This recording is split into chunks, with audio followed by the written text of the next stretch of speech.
नरेश की माँ अपने बेटे से मिलने दिल्ली आ रही है। इस बात का पता चलते ही नरेश के दिल में हलचल मच जाती है। नरेश अपनी माँ के स्वागत की तैयारी में लग जाता है। साथ ही उसे डर भी सताने लगता है कि उसकी माँ कहीं अपनी पुरानी जिद पर फिर से बैठ ना जाए। हे भगवान, इस बार बचा लो, अगले साल पक्का माँ की जिद पूरी कर दूंगा। तभी दरवाजे की घंटी बजती है। नरेश दरवाजा खोलता है तो सामने अपने मकान मालिक को देखकर हैरान हो जाता है, क्योंकि उनके साथ एक सुंदर सी लड़की भी थी। अब नमस्ते अंकल, कुछ काम था, मुझे बुला लेते। आपने क्यों कष्ट किया? अरे नहीं नहीं, इसमें कष्ट कैसा, मैं तो बस तुम्हें रीना से मिलवाने आया था। आज से रीना तुम्हारे साथ इसी फ्लैट में रहेगी। अंकल, कोई लड़का फ्लैटमेट नहीं है? एक अनजान लड़की के साथ रहना मेरे लिए थोड़ा अजीब होगा। देखो नरेश, मैं तुम्हें पहले भी बता चुका हूँ कि इस फ्लैट में तुम्हें किसी ना किसी के साथ एडजस्ट करना ही होगा, या फिर तुम अकेले पूरे फ्लैट का किराया दे दो, मैं किसी को नहीं रखूंगा। नरेश अपने मकान मालिक की बात सुन के रीना के साथ रहने के लिए तैयार हो जाता है, पर अंदर ही अंदर उसे ये बात खाने लगती है कि वो अपनी माँ को क्या जवाब देगा जब उसकी माँ रीना के बारे में उसे पूछेगी। दिन बीतने लगते हैं। नरेश और रीना अच्छे दोस्त भी बन जाते हैं, पर अभी भी नरेश अपनी प्रॉब्लम का सॉल्यूशन नहीं ढूंढ पाता। एक दिन नरेश बहुत परेशान सा बैठा होता है। तभी रीना उसे पूछती है, क्या हुआ नरेश, तुम काफी परेशान लग रहे हो, सब ठीक तो है ना? हाँ सब ठीक है, बस एक छोटी सी प्रॉब्लम है। वो एक्चुअली 2 दिन बाद मेरी माँ मुझसे मिलने आ रही है। अरे तो इसमें प्रॉब्लम क्या है, ये तो खुशी की बात है। हाँ रीना, बट मेरी माँ एक जिद लेकर बैठ गई है कि मैं शादी कर लूँ, पर मैं अभी इस चीज़ के लिए तैयार नहीं हूँ। ऊपर से जब वो तुम्हें देखेगी तो 100 सवाल करेगी, क्या जवाब दूंगा? अरे इसमें कोई टेंशन वाली बात नहीं है, मेरे पास ना इस प्रॉब्लम का सलूशन है, जिससे ना तुम्हें शादी करनी पड़ेगी और ना ही तुम्हारी माँ मेरे बारे में कुछ पूछेंगी। रीना की बात सुनकर नरेश सोच में डूब जाता है। वो सोचता है कि रीना खुले ख्यालों वाली लड़की है, कहीं माँ को सच बता ना दे। नरेश को सोच में डूबा देखकर रीना कहती है, अरे क्या हुआ, किस सोच में पड़ गए? डोंट वरी, जैसा तुम सोच रहे हो ना वैसे कुछ भी नहीं है, मेरे पास एक प्लान है। मैं कुछ समझ नहीं पा रहा हूँ, कैसा प्लान? मैं समझाती हूँ। हम ना एक कॉन्ट्रैक्ट मैरिज कर लेते हैं। फिलहाल मेरे पास जॉब नहीं है, तो तुम इस रूम का किराया दे देना जब तक तुम्हारी माँ यहाँ रहेंगी, सिर्फ तब तक। और तुम अपनी माँ से कह देना कि मैं तुम्हारी पत्नी हूँ, इससे वो मेरे यहाँ रहने पर कोई सवाल भी नहीं करेंगी। अरे बात तुम्हारी ठीक है, पर माँ से झूठ बोलना, ना ना बाबा, मैं ये रिस्क नहीं ले सकता। कोई और आइडिया दो ना तुम। देखो मंजूर हो तो बोलो, वरना सच बता दो, मुझे कोई प्रॉब्लम नहीं है। रीना की बात सुनकर नरेश सोच में डूब जाता है। बहुत सोचने के बाद जब उसे कोई रास्ता नहीं मिलता तो वो रीना के बताए हुए रास्ते पर चलने के लिए तैयार हो जाता है।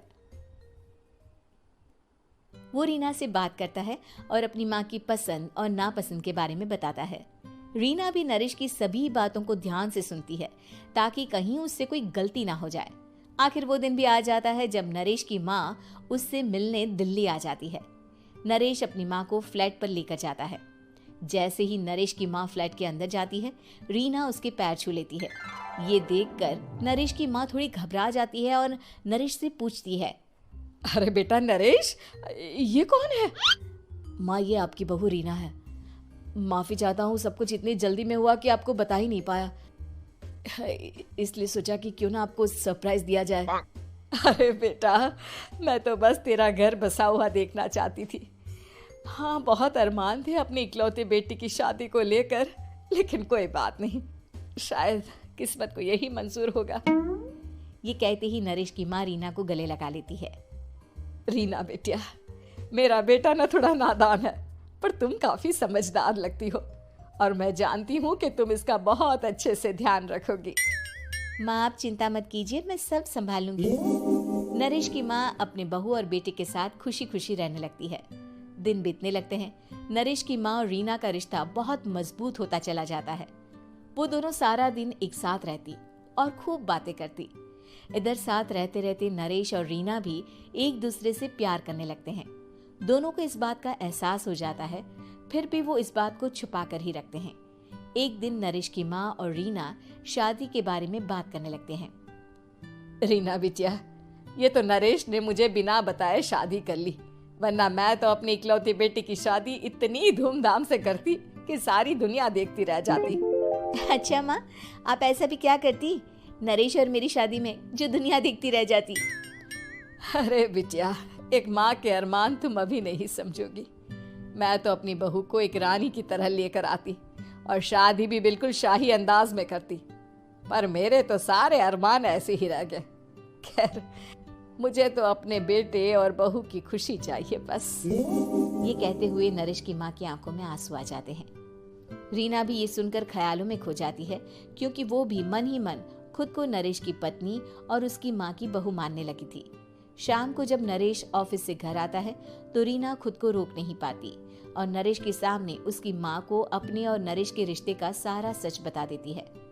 रीना की बात सुनकर नरेश की माँ दोनों से बहुत नाराज हो जाती है और घर वापस जाने की बात करने लगती है। तुम दोनों ने मुझसे सच छुपाकर बहुत ठेस पहुंचाई है मुझे। अब तुम लोगों के साथ नहीं रहना चाहती मैं, कल ही वापस चली जाऊंगी अपने घर। माँ, मुझे माफ कर दो, ये सब मैंने रीना के कहने पर ही किया है, वरना मैं भी आपको कभी ठेस पहुंचाने के बारे में सोच भी नहीं सकता। हाँ माँ, हमने ये सिर्फ आपका दिल रखने के लिए किया, प्लीज हम दोनों को माफ कर दीजिए।